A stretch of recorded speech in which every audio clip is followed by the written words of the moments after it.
Welcome to this class of Discrete Mathematics for BSc third year students. I am Dr. Priya Solomon, Associate Professor in Department of Mathematics at Government Mira Girls College, Udaipur. आज का topic of discussion रहेगा equivalence relations and partitions. Equivalence relations या तुल्यता संबंध हम relations discuss करते समय already define कर चुके हैं. तो रिलेशन इक्विवेलेंस रिलेशन तब कहलाता है जब वो रिफ्लेक्सिव, सिमेट्रिक और साथ में ट्रांजिटिव भी हो. तो रिलेशन अगर स्वतुल्य है, सममित है और साथ में संक्रामक है तो वो तुल्यता संबंध या इक्विवेलेंस रिलेशन कहलाएगा. अब हम डिफाइन करेंगे इक्विवेलेंस क्लास. तो equivalence class determined by small a belonging to the set capital A, जहाँ R है आपका equivalence relation defined on a set A. तो equivalence class determined by A आपको निकालनी है. उसे इस तरह से डिनोट किया जाता है, स्क्वायर ब्रैकेट में A अगर आपने लिखा है, this denotes equivalence class determined by A. और ये होता है set of all elements that are related to A, set of all x belonging to A actually, such that x is related to A. आप वो सारे elements collect कर लीजिए जो कि A से रिलेटेड है, उनका सेट जो होगा, this is the equivalence class determined by A. अब इक्विवेलेंस क्लासेस कुछ प्रॉपर्टीज सेटिस्फाई करती हैं, उन्हें हम देखते हैं. A हमने लिया है नॉन एम्प्टी सेट, R लिया है equivalence relation defined on A, और A and B set A के कोई दो एलिमेंट्स हैं. तो फर्स्ट प्रॉपर्टी है कि A always belongs to the equivalence class determined by A. Second property है कि अगर B बिलोंग कर रहा है to the equivalence class determined by A, तो equivalence class determined by B will be the same as equivalence class determined by A.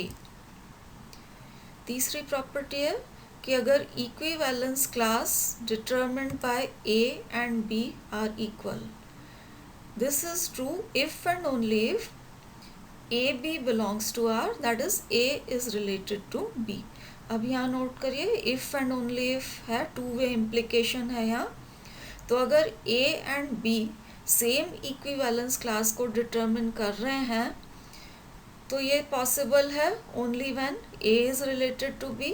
और इसका converse भी ट्रू है कि अगर A is related to B है तो both will determine the same equivalence class, दोनों की इक्विवेलेंस क्लास सेम होगी. फोर्थ प्रॉपर्टी है कि either equivalence class determined by A and B is same या इनका इंटरसेक्शन फाई के बराबर है. This means two equivalence classes are either identical और डिसजॉइंट. तो अगर ये सिचुएशन है, both the equivalence classes are identical, और अगर ऐसा नहीं है तो इनमें कोई भी एलिमेंट कॉमन नहीं होगा, that means these two will be disjoint. इनका इंटरसेक्शन एम्प्टी सेट फाई के बराबर होगा. अब हम बारी बारी से इन प्रॉपर्टीज को प्रूव करेंगे. फर्स्ट प्रॉपर्टी में हमें प्रूव करना है कि A belongs to the equivalence class determined by A. अब इस क्लास में जो कि A से डिटरमिन हो रही है, कोई भी एलिमेंट तब बिलोंग करेगा जब वो A से रिलेटेड हो. तो अब देखिए, R हमें दे रखा है, रिफ्लेक्सिव रिलेशन है. R रिफ्लेक्सिव होने की वजह से each element is related to itself, इसलिए A will be related to A.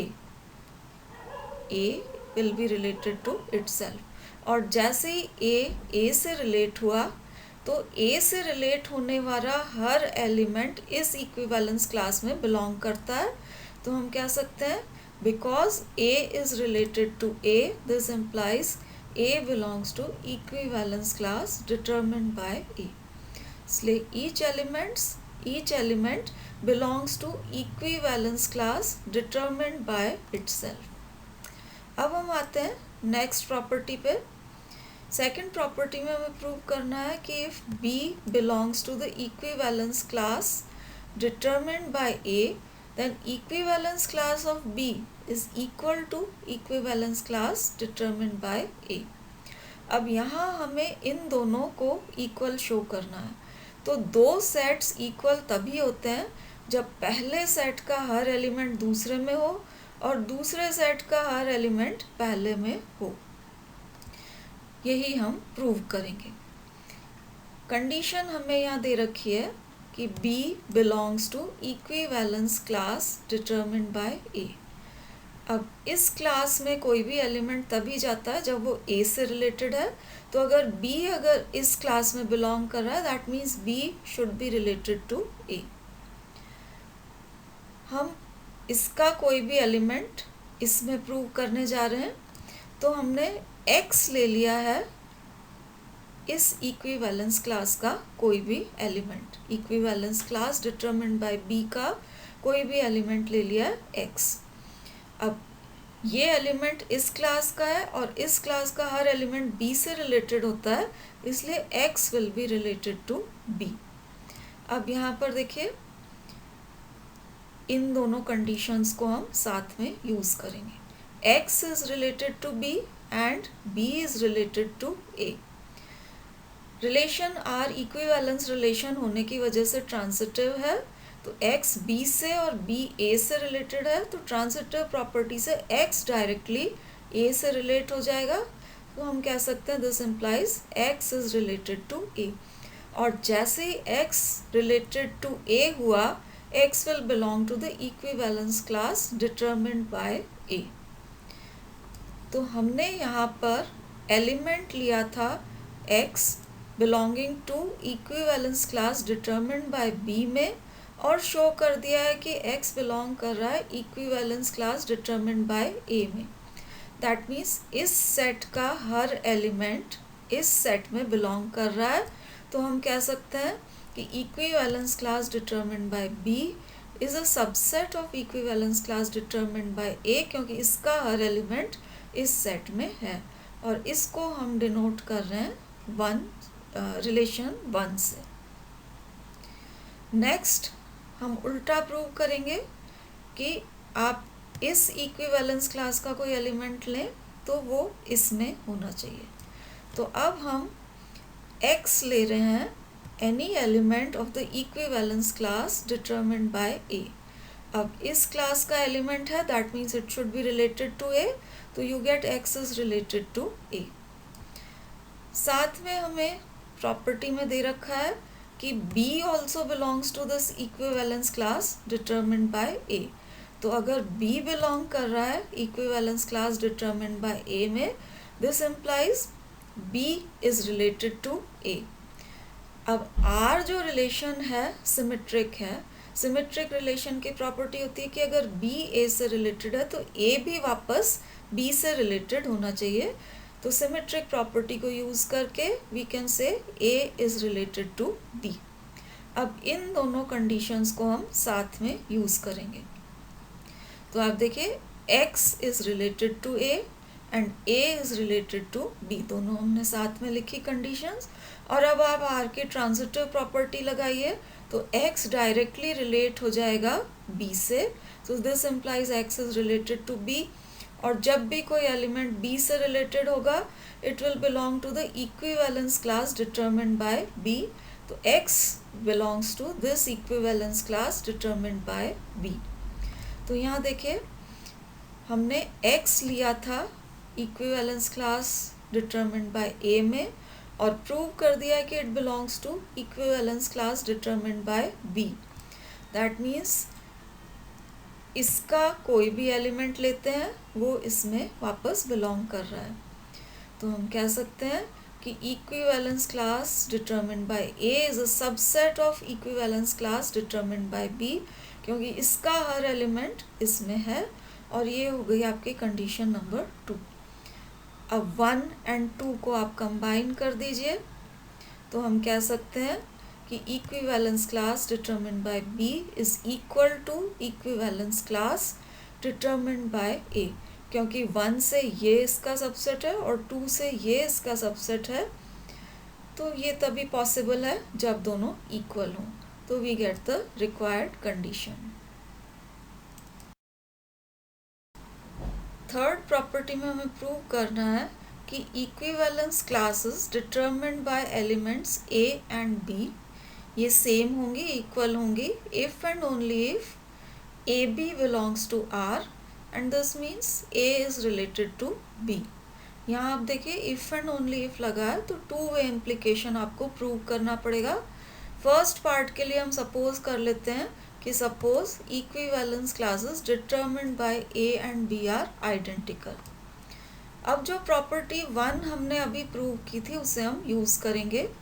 Property 1 में हमने प्रूव किया था कि each element A belongs to the equivalence class determined by itself. A हमेशा equivalence class determined by A का element होता है।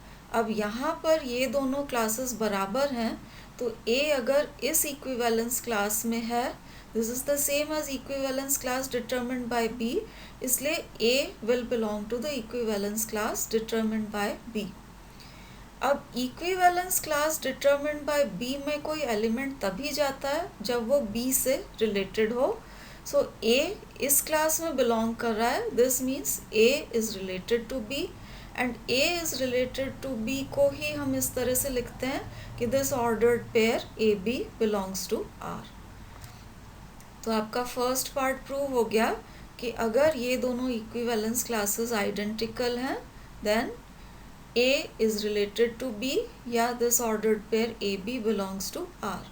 अब इसका कन्वर्स प्रूव करेंगे। कन्वर्स के लिए आपको शो करना पड़ेगा कि अगर A is related to B है, तो both A and B will determine the same equivalence class। तो कन्वर्स के लिए हमने मान लिया कि suppose A is related to B, या दूसरे शब्दों में हम कह सकते हैं कि this ordered pair AB belongs to R। अब A जब रिलेटेड टू B हो गया, that means A will belong to the equivalence class determined by B। तो हम कह सकते हैं A belongs to this equivalence class. अब प्रॉपर्टी 2 जो अभी हमने प्रूव करी थी उससे हम यूज़ करें, तो अगर A बिलोंग कर रहा है to the equivalence class determined by B, तो equivalence class determined by A will be the same as equivalence class determined by B। तो प्रॉपर्टी नंबर 2 को हम यूज़ कर लें, आपके पास ये दोनों क्लासेस सेम आ जाएंगी और ये आपके सेकंड पार्ट का प्रूफ हो गया। तो अब हम कह सकते हैं कि equivalence classes determined by A and B are same, equal, if and only if A is related to B। अगली प्रॉपर्टी में हमें प्रूव करना है कि एनी टू इक्विवेलेंस क्लासेस इस तरह से या तो दे आर आइडेंटिकल, दोनों इक्वल होंगी, या फिर ये डिसजॉइंट होंगी, इनमें कोई एलिमेंट कॉमन नहीं होगा। अब आप देखिए कोई भी दो इक्विवेलेंस क्लासेस आप लें determined by A and B, उनका आप इंटरसेक्शन निकालें तो या तो वो एम्प्टी सेट होगा या नॉन एम्प्टी होगा। तो केस 1 हमने यहाँ ले लिया है, अगर इन दोनों का इंटरसेक्शन फाई के बराबर है, दैट मीन्स इनमें कोई भी एलिमेंट कॉमन नहीं है, और इस केस में ये दोनों डिसजॉइंट हो जाएंगे। तो रिलेशन में प्रॉपर्टी में हमें यही प्रूव करना था, या तो ये आइडेंटिकल है या डिसजॉइंट है, तो इस केस में ये डिसजॉइंट हो गए और आपकी प्रॉपर्टी में जो कंडीशन चाहिए थी वो प्रूव हो गई। अब सेकंड केस हम देखते हैं कि अगर ये डिसजॉइंट नहीं है, अगर इनका इंटरसेक्शन फाई के बराबर नहीं है, तो इंटरसेक्शन में कोई ना कोई एलिमेंट होना चाहिए, उस एलिमेंट को हम ले लेते हैं x। तो x हमने ले लिया है any element to the belonging to the intersection of these two equivalence classes. अब x क्योंकि दोनों के इंटरसेक्शन में है, इसलिए x will belong to the first equivalence class as well as second equivalence class। अब x belong कर रहा है to the equivalence class determined by A, इसका मतलब x is related to A। इसी टाइप से x belong कर रहा है to the equivalence class determined by B, इसलिए x should be related to b। अब ये जो हमने लिखा हुआ है x is related to a, r equivalence relation होने की वजह से सिमेट्रिक है, तो अगर x रिलेटेड टू a है, a will be related to x by symmetric property. तो ये हमने सिमेट्रिक प्रॉपर्टी को यूज़ करके यहाँ लिखा है a is related to x। Second condition यहाँ से एज सच रखिए। अब a is related to x and x is related to b R equivalence relation होने की वजह से ट्रांजिटिव भी है, तो आप ट्रांजिटिव प्रॉपर्टी लगाएंगे, a will be directly related to b। तो अपने पास आ गया a is related to b, और अभी जस्ट जो हमने प्रॉपर्टी नंबर 3 प्रूव की थी उसको आप यूज़ कर लें। a रिलेटेड टू b होते ही आपको मिल जाएगा कि दोनों जो इक्विवेलेंस क्लास डिटरमिन करेंगे वो दोनों भी आइडेंटिकल होंगी। तो equivalence class determine by a will be equal to equivalence class determine by b। तो इस केस में ये दोनों इक्विवेलेंस क्लासेस आइडेंटिकल हो जाएंगी। तो केस 1 में ये डिसजॉइंट थी, केस 2 में ये आइडेंटिकल हो गई। तो अब हम कह सकते हैं कि any two equivalence classes are either identical, या तो दोनों इक्वल होंगी या ये डिसजॉइंट होंगी, इनमें कोई एलिमेंट कॉमन नहीं होगा।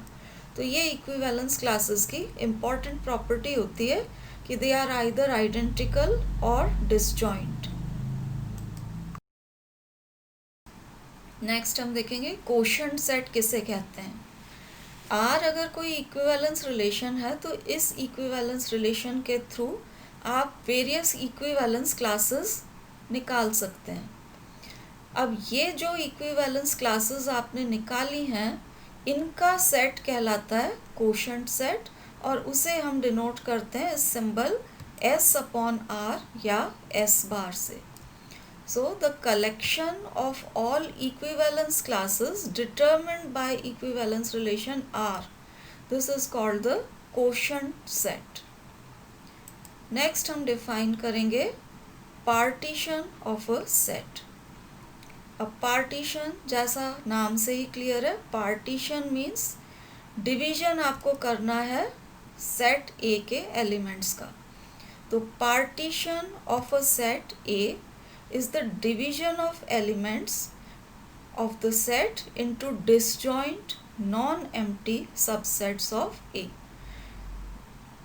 A सेट जो है इसके एलिमेंट्स को आपको डिवाइड करना है into disjoint non empty subsets of A, तो वो हो जाएगा पार्टीशन ऑफ A।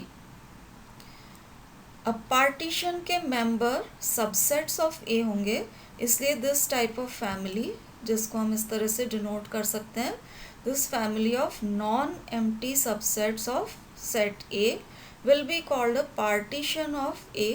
पार्टीशन की कंडीशन आप देखिए, ये डिसजॉइंट होने चाहिए, तो दैट मीन्स इस फैमिली के कोई भी आप दो मेंबर्स लेंगे ये डिसजॉइंट होंगे, इनका इंटरसेक्शन 5 के बराबर होगा for all members of this family AI। और इन सब का अगर यूनियन ले लिया जाए तो यूनियन आपको पूरा सेट A मिलेगा। तो union of all members of this family जिसको हम पार्टीशन कह रहे हैं, पार्टीशन ऑफ A, पार्टीशन के सब मेंबर्स का यूनियन ले लिया जाए तो you get whole of A। अब ये कैसे होता है ये आप एक एग्जांपल के थ्रू देख सकते हैं। जैसे ये A आपका सेट है जिसके एलिमेंट्स हैं A B C D E F G, ये सब A के एलिमेंट्स हैं। अब पार्टीशन हम कह रहे हैं इसके डिसजॉइंट नॉन एम्प्टी सबसेट्स होने चाहिए। तो यहाँ आप देखिए ये हमने पार्टीशन बनाया है A का, ये जितने भी सेट्स लिए हैं 4 सबसेट्स लिए हैं A के। फर्स्ट में एक ही एलिमेंट है, सेकंड में 3 है, थर्ड में 2 है और चौथे में वापस एक ही एलिमेंट है। आप देख सकते हैं ये सभी सेट्स आपस में डिसजॉइंट हैं एंड इन सब का यूनियन आप ले लेंगे तो आपको पूरा का पूरा सेट A मिल जाएगा। A के सारे एलिमेंट्स आ जाएंगे अगर आप इन सब का यूनियन ले लेते हैं। तो ये ऊपर वाली दोनों कंडीशन सेटिस्फाई हो रही हैं। जैसे इसको आप A1, इसको A2, इसको A3 और इसको A4 से डिनोट करें और सबका यूनियन ले लें तो you get whole of A। साथ में ये जो आपके पार्टीशन के मेंबर सेट्स हैं, इनमें से किसी भी दो का आप इंटरसेक्शन लेंगे तो इंटरसेक्शन आप देख सकते हैं कोई भी एलिमेंट कॉमन नहीं है, इंटरसेक्शन इज इक्वल टू 5। इसलिए ये सब दोनों कंडीशंस क्योंकि सेटिस्फाई हो रही हैं यहाँ, इसको हम कह सकते हैं कि this is a partition of A. So this is a class of subsets of A satisfying these two conditions, इसलिए ये कहलाएगा पार्टीशन ऑफ सेट ए। आपने equivalence relation, equivalence class and partition के कंसेप्ट्स देखे। अब ये जो कंसेप्ट्स हैं इक्विवेलेंस रिलेशन एंड पार्टीशन के, ये आपस में एक दूसरे के थ्रू डिराइव किए जा सकते हैं। तो अब हम देखेंगे relation between equivalence relation and partition. इसका मतलब है कि अगर आपको इक्विवेलेंस रिलेशन दिया हुआ है तो उसके थ्रू आप सेट का पार्टीशन डिराइव कर सकते हैं, और अगर आपको सेट का पार्टीशन दिया हुआ है तो उसके थ्रू आप सेट में इक्विवेलेंस रिलेशन डिराइव कर सकते हैं। मान लीजिए आपको इक्विवेलेंस रिलेशन दिया हुआ है डिफाइंड ऑन अ सेट ए, तो इसके थ्रू अगर आपको पार्टीशन डिराइव करना है तो हम क्या करेंगे कि सेट ए के आप वो एलिमेंट्स लीजिए जो इक्विवेलेंस रिलेशन आर के थ्रू आपस में रिलेटेड हैं। वो सभी एलिमेंट्स जो आपस में रिलेटेड हैं उनको आप एक ब्लॉक में डाल दीजिए, तो वो पार्टीशन का पहला ब्लॉक आपको मिल जाएगा।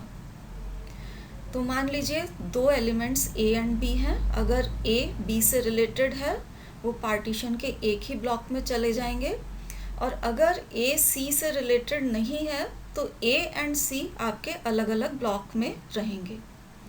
तो इस तरीके से जो एलिमेंट्स आपस में रिलेटेड हैं उन्हें आप एक ब्लॉक में डालते चलिए, तो आपको डिफरेंट ब्लॉक्स मिल जाएंगे which will give you partition.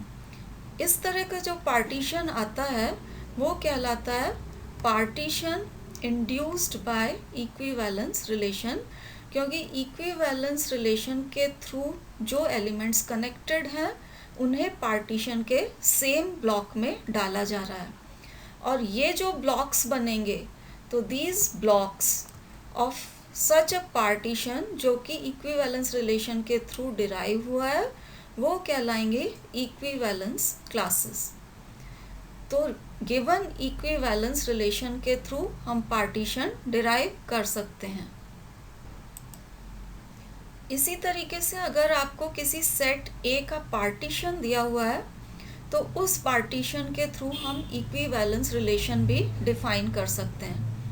अब इक्विवेलेंस रिलेशन डिफाइन करने के लिए हम क्या करेंगे कि पार्टीशन के जो डिफरेंट ब्लॉक्स आपको दिए हुए हैं, अगर दो एलिमेंट्स एक ही ब्लॉक में हैं तो हम उन्हें आपस में रिलेटेड मानेंगे, और अगर एलिमेंट्स अलग अलग ब्लॉक में हैं तो उन्हें रिलेटेड नहीं माना जाएगा। तो elements of the same block will be treated age related. ये जो रिलेशन है ये इक्विवेलेंस रिलेशन बनेगा। अब ये कैसे होता है, मतलब इक्विवेलेंस रिलेशन एंड पार्टीशन आपस में कैसे रिलेट होते हैं, ये अब हम देखेंगे नेक्स्ट थ्योरम के थ्रू। लेक्चर के अगले पार्ट में हम इक्विवेलेंस रिलेशन एंड पार्टीशन के बीच में रिलेशन को एस्टैब्लिश करने वाली थ्योरम का प्रूफ करेंगे। This will be all for today. Thank you for watching.